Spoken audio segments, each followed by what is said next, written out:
Welcome into Duval Daily, presented by GenJag.com. I'm Jordan DeLugo. Thank you so much for tuning in here on Friday, April 21st. Feels like it's been a minute since I've been on the mic here. Been under the weather this week, so hopefully the voice will hold up for y'all during this show. But we've got takeaways from the Jaguars' annual pre-draft press conference where head coach Doug Peterson and general manager Trent Baalke get together, chat with the media about the upcoming NFL draft, which is now less than a week away. We'll kick off Thursday, April 27th in Kansas City. First round is Thursday night, second and third round Friday night. The rest of the draft, rounds 4 through 7, will take place on Saturday. But we've got some takeaways here from the Jaguars pre-draft presser. Start with Evan Ingram, right? Evan Ingram currently has the franchise tag placed upon him, has not signed the franchise tag. The goal for the Jaguars here, according to Trent Baalke, is to extend Evan Ingram prior to the start of training camp to get a long-term deal done with Evan Ingram so that the team can not only save some 2023 cap space, but have a long-term plan in place for one of Trevor Lawrence's most important pass catchers from 2022. So Trent Baalke says they're trending in that direction towards getting that deal done, but they're just not quite there yet. So it had been kind of quiet on the Evan Ingram front. Now you got some news about, the two sides are still working towards that long-term extension for Evan Ingram. And I think that would be a big win for the Jaguars because Evan Ingram would be able to be focused on the task at hand, not worrying about the money situation. You wouldn't have to have Trevor or anybody else worrying about how long Evan's going to be around here.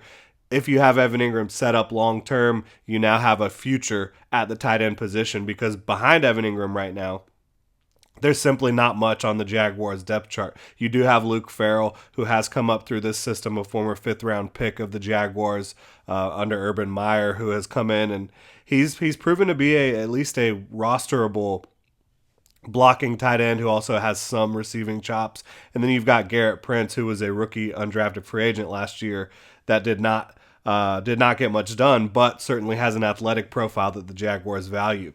So, again, Jaguars, they are working on extending Evan Ingram. Not quite there yet, but their goal, their expectation is to get it done prior to training camp. Next up, we've got some injury updates. Cam Robinson, Jaguars starting left tackle since 2017. It's been quite some time. Cam Robinson's been in Jacksonville now.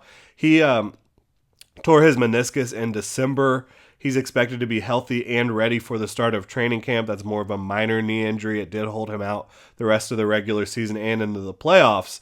But Cam Robinson, Jaguars starting left tackle, one of the highest paid players on the team. He is expected to be ready for training camp. That's good news for the Jaguars when it comes to protecting Trevor Lawrence. You've got Ben Bartch, who suffered a dislocated knee and had some ligament damage in October pretty early on in the season. He might not be 100% at the start of training camp, according to Trent Baalke, but he is expected back during training camp and is currently ahead of schedule on his recovery, according to Trent Baalke. Those are the only injuries that the Jaguars mentioned.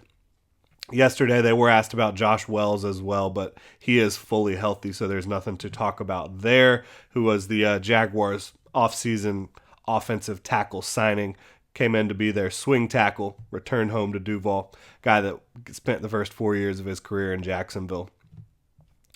Injuries out of the way, contract updates out of the way.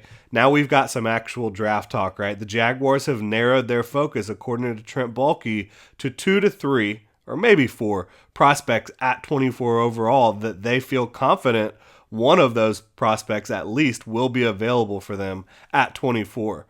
So Baalke initially said, it's 2 or 3 guys that we're looking at. Then he kind of backtracked later on during the press conference, said, maybe it's 4, don't hold me to that number. But when you talk about being super specific like that, of course we're going to break it down. My guess is here. Brian Branch, this is a player that has been commonly linked to the Jaguars. This is a team, the Jacksonville Jaguars, that desperately need help covering the middle of the field.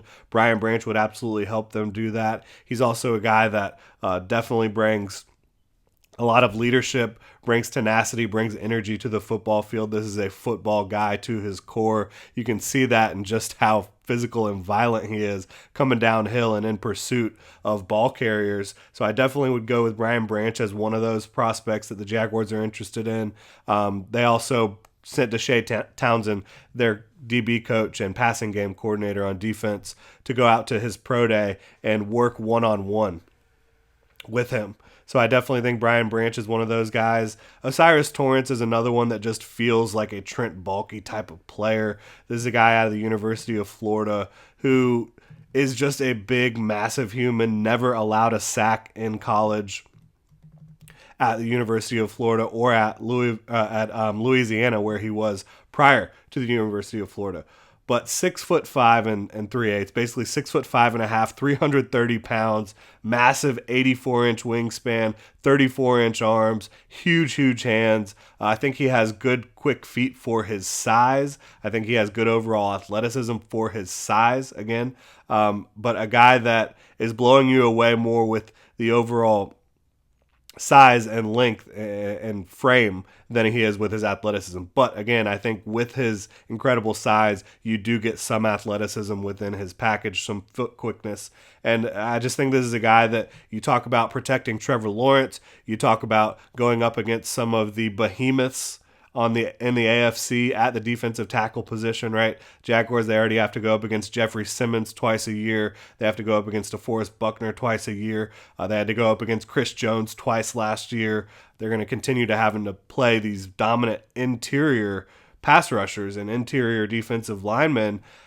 I would not be surprised if bringing in a guard could do just as much as bringing in another tackle. And the Jaguars do have their starting two tackles, it looks like, heading into 2023, but do they have all their guards? Ben Bartch, he would be penciled in as the starter currently at left guard. He had a decent start to the 2022 season, which is his third year in the league. He's going into his final year of his rookie deal. He did well overall. I think he had a rough first game, so did Cam Robinson. They bounced back. Ben Bartch started being a real people mover in the running game, which you like to see. But I think O'Cyrus Torrence can elevate what you can do from a pass protection standpoint on the interior, and I think he'll also upgrade your run game. So O'Cyrus Torrence is one of those guys that makes sense for me there. If I had to peg, I would say it's Brian Branch or O'Cyrus Torrence at 24 for the Jaguars. But then there's probably a couple rushers. Nolan Smith, maybe Miles Murphy, maybe if Evan Ingram doesn't get done, maybe you could be looking at a Dalton Kincaid type of prospect. I think the Jaguars have shown a lot of interest in him. He just looks like a Doug Peterson receiving tight end, a guy that would absolutely thrive in Doug Peterson's offense. When you talk about Miles Murphy, he's not a Trayvon Walker clone, but he is a really freaky big defensive end / outside linebacker prospect that knows how to rush the passer and stop the run. And then Nolan Smith, he's one of the craziest outliers in the draft, right? He is like first percentile when it comes to size, height, length, all that stuff. But then when it comes to the athletic stuff, he's like 99th percentile. When it comes to his 40 and his broad jump and vertical, he's just an incredible athlete, but he's undersized. So does that make sense for Trent Baalke? Historically, you would say no. But the Jaguars have two big edge rushers right now in Josh Allen and Trayvon Walker. If they could get somebody who's more quicker, faster, and knife into the backfield, I think Nolan Smith could make sense. Again, I value Nolan Smith certainly at a high level. Would Trent Baalke value Nolan Smith, who is an outlier in terms of size and length and height? You know, a first percentile type of prospect in those regards. Would Trent Baalke value him that highly? We'll see. But I would definitely have Brian Branch and O'Cyrus Torrence in that top 2 or 3 prospects the Jaguars value. And when you talk about Branch and Torrence, most of the experts around the league, when you consider NFL mock draft experts, NFL draft analysts, the big guys, Mel Kiper, Todd McShay, Ian Rappaport, all these other names, most of them have Brian Branch falling past 24. Most of them have O'Cyrus Torrence falling past 24.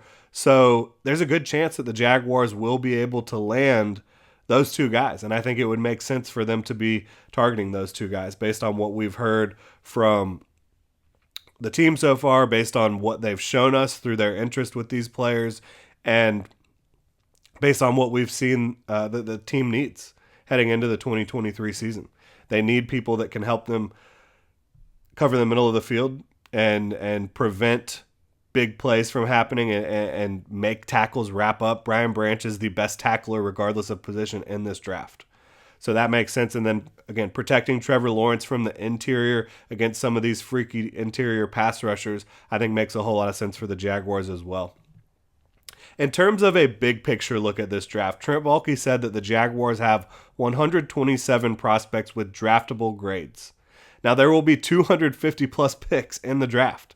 So perhaps the Jaguars, they don't see this entire draft as guys that they would feel comfortable bringing in with a draft pick. So do they get aggressive to try to pursue prospects that they value in that top 127?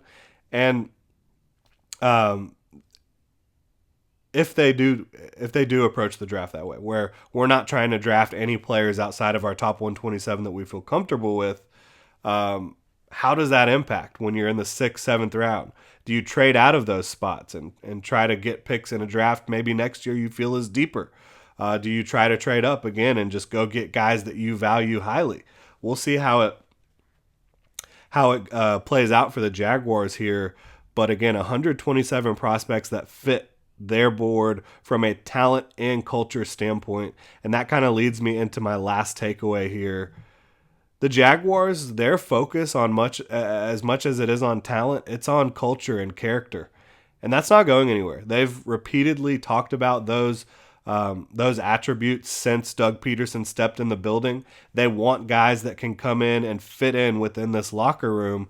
I really don't think that's going anywhere. Doug Peterson's heavily emphasized it. Trent Baalke's heavily emphasized it. You even hear Trevor Lawrence talking about how he values character. You know, guys that want to come in, be a part of a football team, and be part of the unit and push things forward here in Jacksonville. When you have your quarterback, your head coach, and GM in lockstep on that front, I don't think it's going anywhere. So I think there's going to be prospects throughout this draft and in the future where certain character issues will lead the Jaguars away from some talented prospects at times. Is that okay? I think as long as you're able to find prospects that are both talented and a culture fit, and they marry in that regard, then yes, I think it will be okay. But the problem is if you start valuing character over talent, you could fall behind the 8 ball. But if you value character and talent in the same regard and make sure that they match up, then I think you can be just fine. But you don't want to be a team that passes up on every guy who just might have a little bit of a different personality. And I don't think they will be a team that passes up on guys with different personalities. As long as that personality fits in within what the Jaguars are trying to do within their culture inside that locker room and on that football team. But that will do it for my top takeaways. Really appreciate y'all tuning in. Hit me up on Twitter at Jordan DeLugo. Let me know what you think about these takeaways. Let me know what your top takeaways are from the pre-draft press conference for the Jacksonville Jaguars. Again, the draft is just under a week away. Kicks off Thursday, April 27th. Hit that like and subscribe button here on YouTube. If you're listening on your podcast platform of choice, please subscribe and review. Helps us out a ton. Have a great weekend, Duval.